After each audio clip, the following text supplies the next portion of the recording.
गुरुर्ब्रह्मा गुरुर्विष्णु गुरुर्देवो महेश्वरः गुरुर्साक्षात् परब्रह्म तस्मै श्री गुरुवे नमः।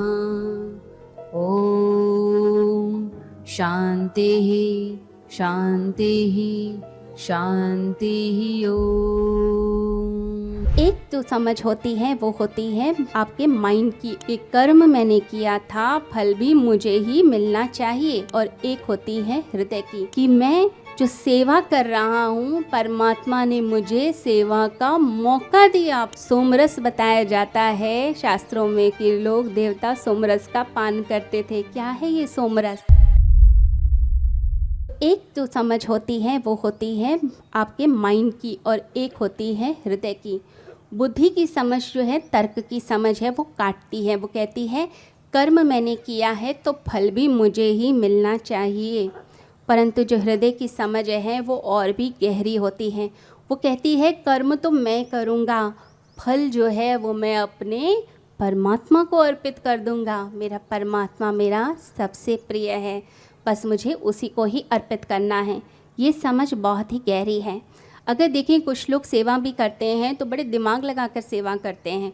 वो सोचते हैं कि मैंने इतना इन्वेस्ट करा, मैंने इतना टाइम लगाया, मैंने अपनी पूंजी लगाई, मैंने सेवा की, मुझे बदले में क्या मिला? मैंने इतने साल लगा दिए, 5 साल 10 साल, मुझे बदले में क्या मिला? यह है अहंकार को अर्पित सेवा। ये परमात्मा को समर्पित सेवा नहीं है, आपने अहंकार को अर्पित की है वो सेवा। यानी आप अपना दिमाग लगा रहे हैं, आप कह रहे हैं कि कर्म मैंने किया था फल भी मुझे ही मिलना चाहिए।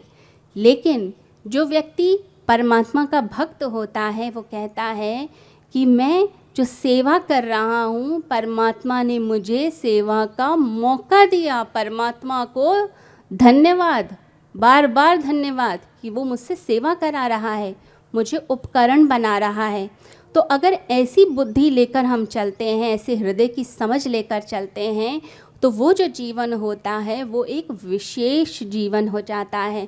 और ऐसी जो विशेष आत्माएं होती हैं उनके लिए तो परमात्मा 1000 काम छोड़कर भी उस आत्मा के लिए आते हैं, उस आत्मा की रक्षा करते हैं। तो ऐसी विशेष आत्मा हम बन पाएँ, परमात्मा के अमृत का पान कर पाएँ। सोमरस बताया जाता है शास्त्रों में कि लोग देवता सोमरस का पान करते थे। क्या है ये सोमरस? साइंटिस्ट इस पर रिसर्च करते हैं। लोग कहते हैं किसी पौधे से मिलता था, किसी औषधि से मिलता था। ये जो सोमरस की बात होती है कि जिसमें आनंद आता था, देवता उसका पान करते थे, वो सोमरस कुछ और नहीं। जब कोई व्यक्ति जिसकी चेतना का कमल खिल जाता है, जो परमात्मा से युक्त हो जाता है, परमात्मा के चरणों से जुड़ जाता है, जब आप ऐसे व्यक्ति की शरण में बैठते हैं, किसी गुरु की शरण में बैठते हैं, किसी एक बुद्ध पुरुष की शरण में बैठते हैं, तब उससे जो ज्ञान मिलता है, जो वाइब्रेशंस मिलती है, उससे वो अमृत दूसरी आत्माओं को प्राप्त होने लगता है। वो अमृत हम ले पाएँ तो जीवन हमारा धन्य हो जाए। तो गुरु की शरण हमें अमृत देगी, हमें ज्ञान देगी और हमें बहुत सारी खुशियाँ देंगी। तो गुरु की शरण में हम हमेशा रहें। और आइए हाथ जोड़कर अपने गुरुदेव से निवेदन करें कि हे गुरुदेव, आप हमें सद्ज्ञान दीजिए, सद्बुद्धि दीजिए और परमात्मा की विशेष भक्ति दीजिए।